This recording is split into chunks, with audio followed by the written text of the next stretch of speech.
আত্মসচেতনতা তোমার ভিতরে অব্যক্ত সুপার পাওয়ার।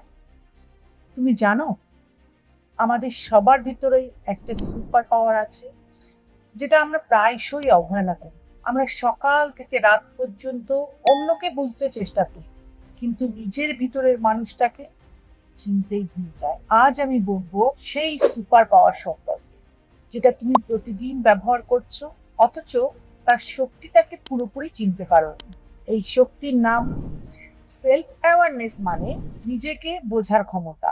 শুনতে সোজা মনে হলেও এটাই এমন একটা গুণ যা তোমার চিন্তা, আচরণ ও সিদ্ধান্তকে নির্ধারণ করে। সেলফ অ্যাওয়ারনেস বা আত্মসচেতনতা মানে নিজের অনুভূতি, চিন্তা আর বিশ্বাসগুলোকে নিরপেক্ষভাবে পর্যবেক্ষণ করা। এটা ইন্ট্রোস্পেকশন নয়, মানে শুধু ভেবে যাওয়া নয়। এটা হচ্ছে নিজের সাথেই কানেক্ট করা, নিজেকে অনুভব করা আর বুঝে ফেলা আমি কেন এইভাবে রিয়্যাক্ট করি, কেন আমি এই চিন্তা করি, আমার ট্রিগার কি, আমার ভয় কোথায়, আর আমার ইচ্ছে কোন দিকে টানে। এটা এমন একটা জায়গা যেখানে তুমি বুঝে পেলো তুমি সেই উড়ন্ত মেঘ নাকি তুমি পুরো আকাশ।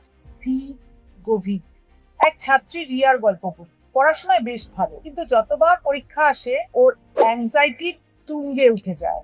পড়ার সময়ও মনে হতো যেন বুক ধুকপুক করছে। ও সবসময় বলতো আমি পড়ি, কিন্তু পরীক্ষার দিন সব ভুলে যায়। এনএলপি সেশনে ওকে জিজ্ঞেস করলাম তুমি কি ভয় পাচ্ছ? ও বলল আমি ফেল করলে সবাই ভাববে আমি কিছুই না। তখনই ওর একটা রিয়ালাইজেশন হলো, আসলে ওর ভয় পরীক্ষার রেজাল্ট নয়, ওর ভয় নিজেকে প্রমাণ করতে না পারা। শুধু এই একটা সেলফ অ্যাওয়ারনেস ওকে বদলে দিল। ও পড়াশোনায় ফোকাস করলো, শান্তভাবে আত্মবিশ্বাস নিয়ে পরীক্ষা দিল এবং নিজেকে প্রমাণ করবে। সেলফ অ্যাওয়ারনেসের দুটো দিক থাকে, ইন্টারনাল আর এক্সটার্নাল। ইন্টারনাল সেলফ অ্যাওয়ারনেস মানে নিজের অনুভূতি, বিশ্বাস, অভ্যাস সবকিছুকে বুঝে ফেলা। আর এক্সটার্নাল সেলফ অ্যাওয়ারনেস মানে আমি বাইরের দুনিয়ায় কেমন রিফ্লেক্ট করছি, মানুষ আমাকে কেমন দেখছে, আমি কি বুঝতে পারি, আমি কিভাবে প্রেজেন্ট করি। সকল মানুষেরা এই দুটো দিকই বোঝে। তারা নিজেদের ভেতরের সত্তাটাকে বোঝে এবং একই সাথে বাইরেরটাকেও বোঝে। যখন সেলফ অ্যাওয়ারনেস থাকে না, তখন আমরা অটো পাইলটে চলি। কে কি বললো তার উপর ভর করে মুড খারাপ করি। পরিস্থিতি যদি খারাপ হয় নিজেকে দোষ না দিয়ে অন্যদেরকে দোষারোপ করি। কোনো কাজ জমে গেলে আমরা সেটাকে ফেলে রেখে ফোন স্ক্রল করি, সময় নষ্ট করি। এভাবেই একটা সাইকেল তৈরি হয় আর আমরা বলি জীবনটা স্টাক, আমি কিছু করতে পারছি না। আসল সমস্যা জীবনের না, সমস্যা আমাদের আনঅ্যাওয়ার থাকা। যে মানুষ অ্যাওয়ার সে পরিস্থিতি বোঝে, নিজের রেসপন্স ঠিক রাখে আর এক একটা চ্যালেঞ্জকে অ্যাকসেপ্ট করে। এখন বলি কিভাবে সেলফ অ্যাওয়ারনেস বাড়ানো যায়। প্রথমত, প্রতিদিন মাত্র 2 মিনিটের একটা মাইন্ড চেক ইন করো। নিজেকে জিজ্ঞেস করো এই মুহূর্তে আমি কি অনুভব করছি, কেন এইভাবে অনুভব কর, আমার এখন কি দরকার। 1 মিনিটের একটা রিচুয়াল করো। আয়নার দিকে তাকিয়ে নিজেকে বলো আমি তোকে দেখছি, তোকে বুঝতে চাই, আমি তোর পাশে আছি। এই কথা বলার সময় বুকে হাত রাখো, তাতে তোমার মন আর শরীর দুটোই বুঝে নেবে। তৃতীয়ত, একটা জার্নাল রাখো, সেটাতে প্রতিদিন লেখো 3টে প্রশ্নের উত্তর। আজ কি ঘটলো, সেটা আমাকে কেমন অনুভব করালো, আমি এমন রিয়াক্ট কেন করলাম। এরপর একদিন একজন কাছের মানুষকে মেন্টর হিসাবে জিজ্ঞেস করো তুমি আমাকে কেমন দেখো স্ট্রেসের সময়। এটা তোমাকে এক্সটার্নাল অ্যাওয়ারনেস বাড়াতে সাহায্য করবে। আরো একটা দারুণ টুল হলো বডি স্ক্যান। চোখ বন্ধ করে শরীরের প্রতিটা অংশ ফিল করো, কোথাও কোনো চাপ বা স্ট্রেস আছে।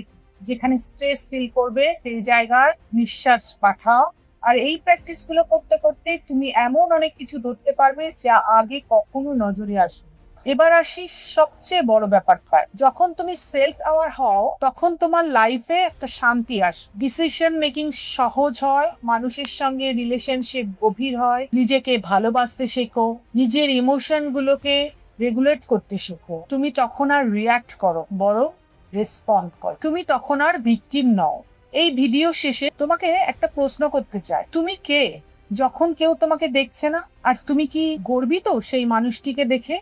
পারফেক্ট হতে হবে, ফ্ললেস হতে হবে না, কিন্তু অ্যাওয়ার হওয়া দরকার, কারণ সেখান থেকেই শুরু হয় সবকিছু। হিলিং, গ্রোথ, সাকসেস, পিস সবকিছু। তুমি যদি আজ এই মেসেজটা অনুভব করো তাহলে নিচে কমেন্ট করো। আমি নিজেকে জানবো, বুঝবো, ভালোবাসবো। আর যদি ভিডিওটা তোমার ভালো লাগে তাহলে শেয়ার করো তোমার বন্ধুদের সঙ্গে। সাবস্ক্রাইব করতে ভুলো না। এই ছিল আজকে আমাদের কথা। আবার দেখা হবে। আর তখনও বলবো, নিজেকে বোঝো, নিজেকে গ্রহণ করো। আমি ডক্টর পিয়ালি ঘোষ অ্যালাইন মাইন্ডের তরফ থেকে তোমাদের জার্নি শুভ হওয়ার কামনা।